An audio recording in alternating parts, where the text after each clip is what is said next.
Renting has become a norm for a lot of us these days, and they can come with a long list of restrictions. So today, I'm going to share with you my tips on how to work around those limitations to make your rental space finally feel like home. We have all said it. I live in a rental, so I can't paint over the beige walls. I live in a rental, so I'm stuck with this ugly flooring. It's a frustrating but very relatable feeling. When I was a product designer, my job was to turn problems into opportunities to improve the user experience. Interior design is exactly the same. These rental limitations can be flipped and turned into design opportunities that can actually improve your daily life. Take those beige walls for example. You could lean into that warmth, focus on natural elements like wood and jute to create a calm, earthy space. Or contrast the beige with bold, punchy decor, like a bright blue rug and bold maroon cushion to create a high contrast aesthetic that looks incredibly curated. Stop thinking of them as restrictions, but rather a starting point. Think about it this way, if you had a blank canvas to do whatever you wanted, there's a high chance you're going to be overwhelmed with the unlimited options, and this leads to decision fatigue. Restrictions are actually a gift. They narrow your focus and force you to make better, more creative decisions. So when I first saw my entryway of my new rental space, I was pretty stressed out. It was narrow, dark, and had an awkward nook. The walls were covered in ugly fixtures like an electrical panel, a metal box we never need to use, and a large cutout in the wall. But then I calmed down and started to flip those supposed problems into solutions. Okay, the space is narrow, so what compact-sized shoe cabinets are there in the market? There's hardly any natural light, but there is a window in the stairway. Let's use a mirror to help bounce some light off it. There's an awkward nook, so let's make it look intentional by making it cozy and functional with a DIY bench. By the end, these solutions didn't just solve the layout issues that I couldn't fix, they also hit the ugly wall fixtures I mentioned. I achieved the exact look I wanted because of the limitations that forced me to make better decisions.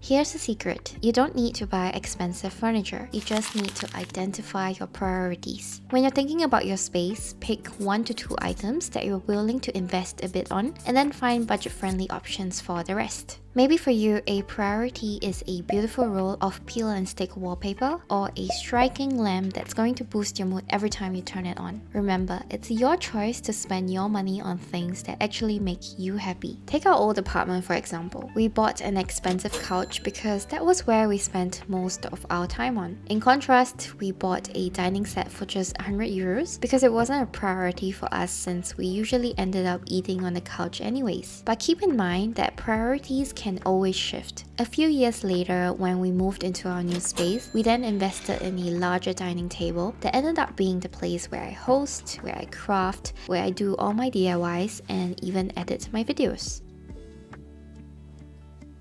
Another example is our bedroom. My priorities were a bed with hidden storage and some custom-made curtains. The rest of the room are filled with pieces from IKEA, off-season sales, and DIYs on a budget. Which, speaking of, brings me to the next point. You could say that DIYs are also a form of investment since you spend time and effort in them. But there is a wide spectrum of how much effort you actually need to put in. On one end, you have the big projects, like painting an entire room yourself or building a cabinet from scratch. You might be saying that you don't have the time or the skills for that, so let's focus on the other end of the spectrum where I promise no power tools are involved. And just because a project might seem easier, it doesn't mean that it can't have a big impact.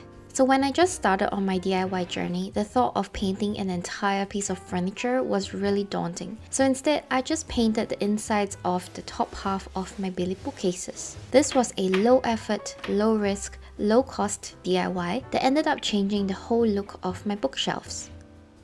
If you love the look of wood but don't know anything about woodworking, try contact paper. I've used it to cover the top of my white IKEA dresser to give it more warmth. I contact papered the luck bench to make it look like it's made of solid wood. I even added butcher block contact paper to my cheap veneer countertop in the kitchen. You could also DIY small but unique pieces of decor to style your apartment. Grab an old vase and add some spray paint or paint a fun pattern on it.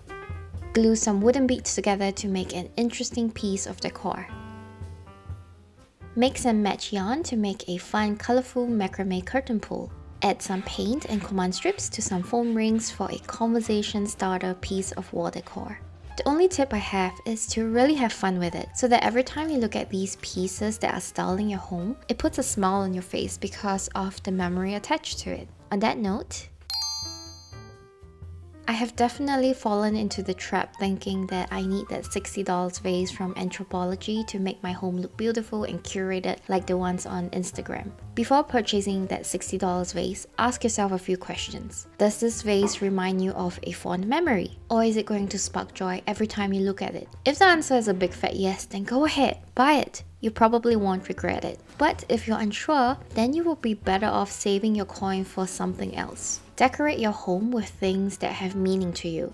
This might be a keepsake from your travels, or that Lego set that you spent the night building with your partner, or a figurine that reminds you of your childhood, or that takoyaki shop that your dad bought you even though you're already 30 but he saw how much it excited you when you saw it. I promise, it doesn't matter if it doesn't fit the Instagram aesthetic. If you display something with an emotional value to you, it's going to make your space feel unique and more than ever like home.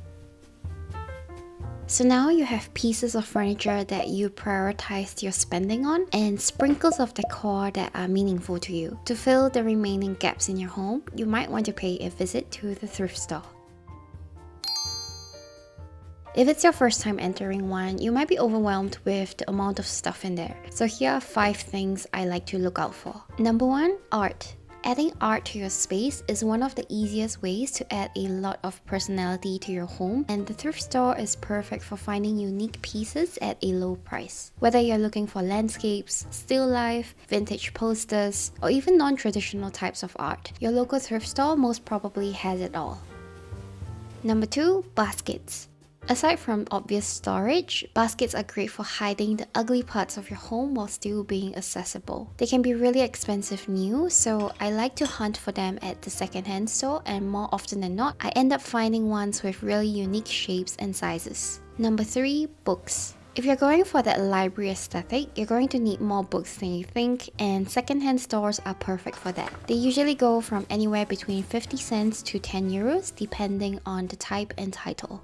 Number 4, candlesticks. If you appreciate some vintage charm in your home, look out for brass candlesticks at the thrift store. I have a small collection of them sprinkled all around my home. And if they're a little bit grimy, don't worry, you can easily polish them with some lemon and salt.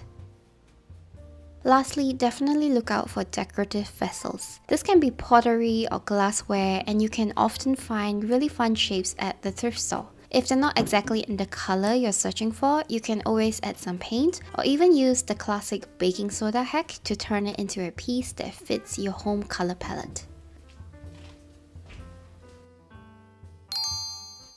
With everything I've already mentioned, your brain might now be filled with so many thoughts and ideas. It's really important that you document all of this down so that you can visually sort and figure out what actually works for your space. To do that, we are using Milanote, which is a free-to-use visual organization tool. When you create a new board, you can choose from a bunch of templates. So whether it's interior design, business marketing, or even just planning your weekly routine, that just might be a perfect template for you. But for now, let's go with a blank canvas and pop in some existing pictures of the space. For this example, I'm going to use our old living room. At the start of this video, I talked about turning problems into solutions. So let's first list out the problems of the space. This can be really powerful because by writing out all the problems on a list like this, you might start to see that there are several small problems that point to one main issue. In our case, the functional problems all pointed to a general layout issue with the living room. I popped in some screenshots of the floor plan the landlord gave and used the draw function to first draw the existing layout and then brainstorm on some new layouts. You can use this draw tool on both the desktop and tablet versions of Milanote. With the new layout, we could solve a bunch of the functional problems we previously had, so I proceeded to the next step, which was to sell some of our old furniture. I created a simple table in Milanote to keep track, and with the handy mobile app, I could easily update our budget while on the go. And just like I mentioned earlier, I also identified the main priority for our living room. We would focus on finding a good comfy sofa, and the rest of the items would have to fit into the remaining budget.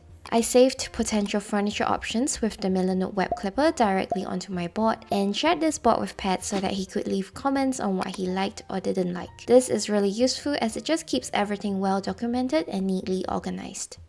To finalize the design of the space, I created a mood board to see if everything would come together nicely. Like I mentioned, Milanote is free to use with no time limit. You can sign up with my link in the info box and start brainstorming and redesigning your rental space. A big thank you to Milanote for sponsoring today's video. When I asked on Instagram about your difficulties in decorating a rental, a lot of you mentioned not knowing how to add color when you're not allowed to paint. So to talk about this, let's zoom in on two specific spaces, the kitchen and the bathroom. First, let's look at my old kitchen. When you look at the pictures, it looks like a pretty colorful space, but the base is really just white walls, white cabinets, and brown countertops. If your kitchen is a white box like mine, you actually have the advantage as you get to have a lot of fun shopping for items without worrying about sticking to a strict color palette. Instead of a regular drying mat, pick a fun color. Add pops of yellow with the most random things, like a vegetable scrub and some dried pasta. Boost your mood with the orange of terracotta plant pots and lentils in a mason jar. The best part about decorating a kitchen is that a lot of the decor are actually functional pieces or even edible.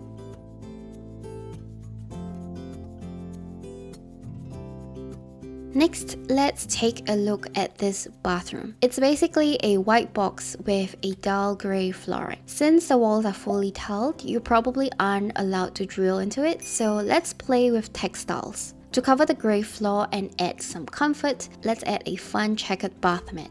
To easily add color to the walls, I'll add a yellow hand towel and some stripy bath towels. And finally, let's add a beautiful shower curtain. If your bathroom has enough light for it, you could also add a couple of plants to literally add life to the space. Now, compare the before and after. Everything we added would have taken just a few minutes, but all of them combined have made such a big impact. The same principles can be used for the rest of the living spaces. You can have a white base but still add a lot of color with different textiles such as rugs, curtains, and pillow covers. No one needs to live in a white box if they don't want to. Another trick to make a rental look visually interesting is to play with unexpected shapes. One of my favorite ways to do this is with a headboard. Most rental bedrooms are just a collection of squares and rectangles, so adding a headboard with a curve or a unique silhouette instantly breaks up that boxy feeling. There are a ton of options on the market, or you could DIY one following one of the hundreds of tutorials online. It doesn't even have to be a big piece like a headboard. It can be something small and utilitarian like this wavy towel holder. You really only need one thing to act as a sort of disruptor in the room. That single point of contrast is what is going to add dimension and makes the space feel curated. On a similar note, if your space feels flat, you're probably missing layers. Layering is what takes a room from looking like a showroom to looking like a home. And it doesn't even have to be complicated. It could be as easy as placing decor pieces in front of one another. By overlapping your items, you're creating depth, which forces the eye to move around the space, making it feel dynamic and lived in rather than static and flat.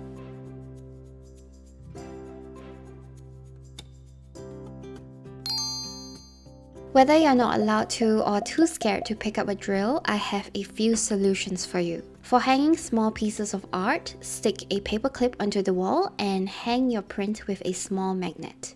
For heavier items, use command or taser hooks. The key here is to follow the instructions very carefully. If it says to press and hold for 30 seconds and wait overnight, do exactly that. Any impatience here will definitely cause the hook to drop. In particular, I love these taser poster hooks, which I usually use multiple of to hang larger, heavier frames like the one in my entryway and dining room.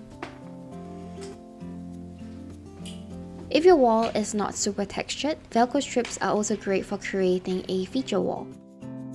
I recently found the ones from Summer Bright to be more budget-friendly and stronger than the command ones. And lastly, I like using these transparent command hooks for hanging lightweight Christmas decor like a bell garland or even some paper stars from the ceiling. Since they're transparent, I can just leave them on the walls and use them when Christmas comes around. But if you would like to remove them, definitely use a hairdryer to avoid ripping off the wall paint.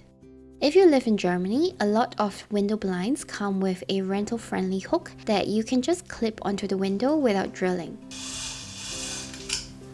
Alternatively, tension rods are also great for adding curtains. I've also used them to temporarily put up Christmas garlands, a shower curtain for my DIY studio, and even to create extra hanging storage for cleaning supplies. And lastly, you don't actually have to hang everything. Mirrors, frames, or even a leather shelf for your blankets can all be leaned against the wall. The leaning aesthetic is, in my opinion, really cool.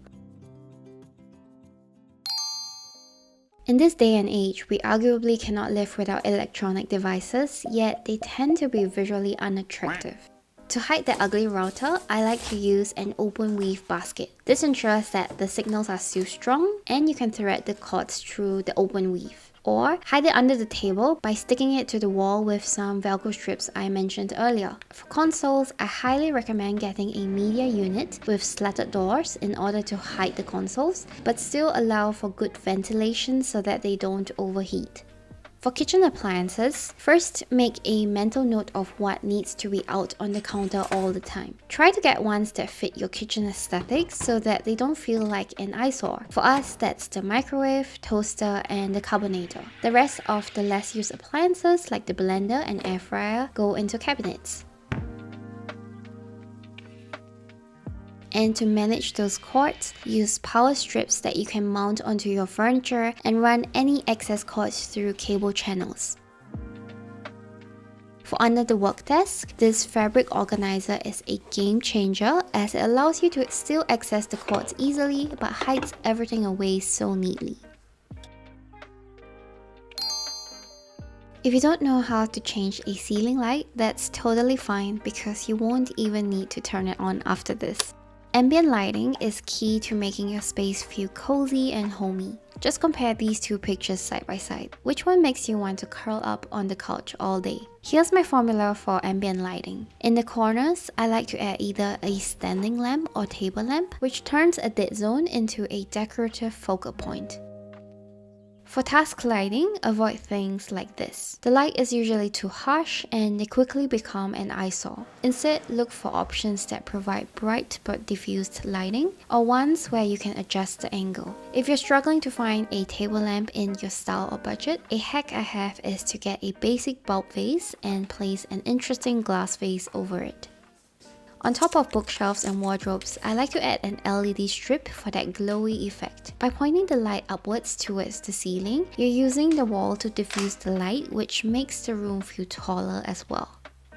If you only take away one thing from this video, I hope it's this. Changing the lighting of your space can change the entire vibe of your home. A big shout out to my channel members for your constant support. I've been having so much fun filming secret little vlogs for you guys. If you would like to see more behind the scenes, you can consider joining as a channel member to support my channel. And thank you so much for watching, and I'll catch you in the next one.